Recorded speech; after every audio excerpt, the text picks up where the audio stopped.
बाबूलाल एक मेहनती किसान और जिम्मेदार पति था, लेकिन वह बहुत गरीब था। ऐसा लगता था जैसे गरीबी ने बाबूलाल को कभी न छोड़ने का प्रण लिया हो। बाबूलाल गरीब होने की वजह से काफ़ी दुखी रहता था। वह चाहे कितनी भी मेहनत कर ले, लेकिन पैसा उसके पास नहीं टिकता था। एक दिन बाबूलाल अपने खेत में काम कर रहा था। भगवान, कड़ी धूप में काम करना मतलब बीमारी को न्योता देना, लेकिन मैं और कर भी क्या सकता हूँ। खेती के अलावा और कुछ आता ही नहीं मुझे, जैसे अनपढ़ गवार को कोई काम दे भी क्या सकता है। बाबूलाल की पत्नी मीरा अपने पति के लिए दोपहर का खाना लेकर आ रही थी। बेचारी वह भी अपने पति को तकलीफ में देखकर काफ़ी दुखी थी। उसने कई बार बाबूलाल को समझाकर उसके काम में हाथ बटाने की कोशिश की, लेकिन बाबूलाल मानता ही नहीं था। वह अपनी पत्नी को कष्ट नहीं देना चाहता था। मैंने आपको कितनी बार कहा है कि मुझे भी साथ काम करने दो, लेकिन आप है कि मानते ही नहीं हैं। मेरे काम करने से काम भी जल्दी होगा और घर में 2 पैसे भी आएंगे, लेकिन यहाँ तो आमदनी अठन्नी और खर्चा रुपया। तुम चिंता मत करो, हमारे दिन जरूर बदलेंगे, तुम देख लेना। ठीक है, यह सब छोड़ो, बताओ खाने में क्या लाई हो। माफ करना स्वामी, घर में सिर्फ थोड़ा आटा ही था, इसलिए मैं रोटी और उसके साथ खाने के लिए प्याज लेकर आई हूँ। कोई बात नहीं, ये खाकर ही पेट भर लूंगा। पता नहीं हम पर भगवान कब मेहरबान होगा। भगवान हमारी एक दिन जरूर सुनेगा, देख लेना। मीरा अपने पति को खाना खिलाकर घर चली गई। शाम को बाबूलाल भी खेतों से काम खत्म कर जंगल के रास्ते घर की ओर चल पड़ा। वहां उसने देखा कि एक बूढ़े बाबा रास्ते के बीच बेहोश पड़े हुए थे। हे राम, इस बूढ़े बाबा को क्या हुआ? जरूर गर्मी की वजह से बेहोश पड़े होंगे। बाबा, आंखें तो खोलिए। बेटा, 2 दिन से कुछ खाया नहीं है बेटा, और जेब में फूटी कौड़ी तक नहीं है जो खाने के लिए कुछ खरीद पाऊं। कोई बात नहीं बाबा, आप मेरे साथ मेरे घर चलिए, मैं आपको खाना खिलाऊंगा। भगवान तुमको खुश रखे। शुक्रिया बेटा। बाबूलाल बूढ़े बाबा को सहारा देकर अपने घर ले जाता है। बाबा, आप यहाँ बैठिए, अभी मैं आपके खाने का इंतजाम करता हूँ। ठीक है बेटा।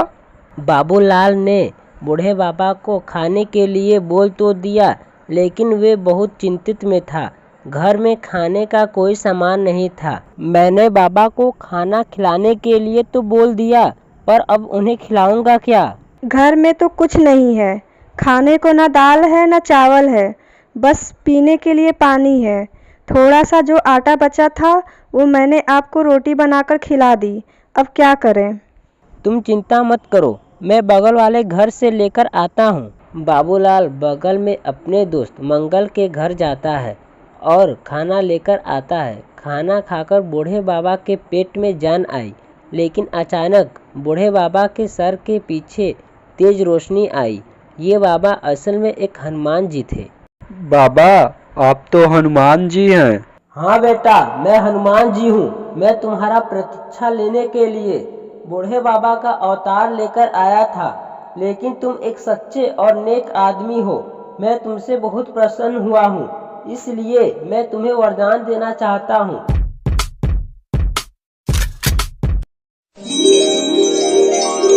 बेटा, ये कोई मामूली पत्थर नहीं है, सबसे कीमती पत्थर है। इस पत्थर से तुम जो भी कुछ कहोगे वे सोने में बदल जाएगा। बाबूलाल उस पत्थर को आश्चर्यचकित होकर देखता है। उतने देर में हनुमान जी गायब हो जाते हैं। अरे बाबा कहाँ गए? रामलाल और मीरा बहुत खुश हो जाते हैं। तुम्हें क्या लगता है भाग्यवान, ये पत्थर सच में जादुई हैं? अच्छा, मैं आती हूँ।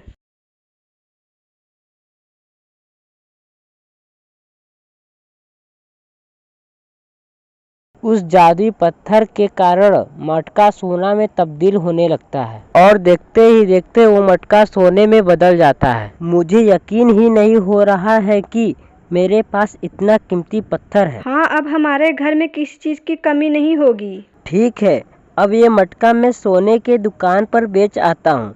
उस पैसे से मैं घर का राशन भी ले आऊंगा। ठीक है, मगर ध्यान से जाना। मीरा मटके पर लाल रंग का कपड़ा बांधकर बाबूलाल को दे देती है ताकि उसे कोई देख न पाए। बाबूलाल सोने का मटका लेकर सोने के दुकान पर पहुंचता है। तब क्यों बाबूलाल, आज हमारे दुकान पर कैसे आना पड़ा?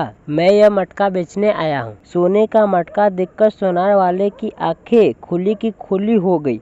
बाबूलाल से कहता है, क्यों भाई बाबूलाल, कहाँ से चुराया इसे? सोनार का बात सुनकर बाबूलाल उसे सच नहीं बताता है और बात को घुमाते हुए कहता है, भाई मैं एक किसान हूँ, चोर नहीं। मैं अपने खेतों में खुदाई कर रहा था तो मुझे अपने खेतों में मिला, और तुम्हें लेना हो तो बताओ, नहीं तो मैं कहीं और जाऊं इस मटके को बेचने के लिए। अरे नहीं बाबूलाल, मैं तो मजाक कर रहा था, ये लो अपने मटके के पैसे। सोनार बाबूलाल को पैसे दे देता है और बाबूलाल पैसे की पुतली लेकर घर की ओर जाने लगता है। और घर पर पहुंचने के बाद बाबूलाल अपनी पत्नी को आवाज लगाता है, अरे सुनती हो भाग्यवान? बाबूलाल का आवाज सुनकर उसकी पत्नी आती है और कहती है, क्या है जी, क्यों चिल्ला रहे हैं? अरे भाग्यवान, ये देखो, सोने के मटके को बेचने पर हमें कितना सारा पैसा मिला है। अब हमें रूखा सूखा और खाली पेट नहीं सोना पड़ेगा। हाँ जी, भगवान ने हमारी सुन ली। और इसी तरह वो दोनों खूब सारा पैसा कमाए और थोड़ी ही समय में अपना एक बड़ा सा घर बनवाया और दोनों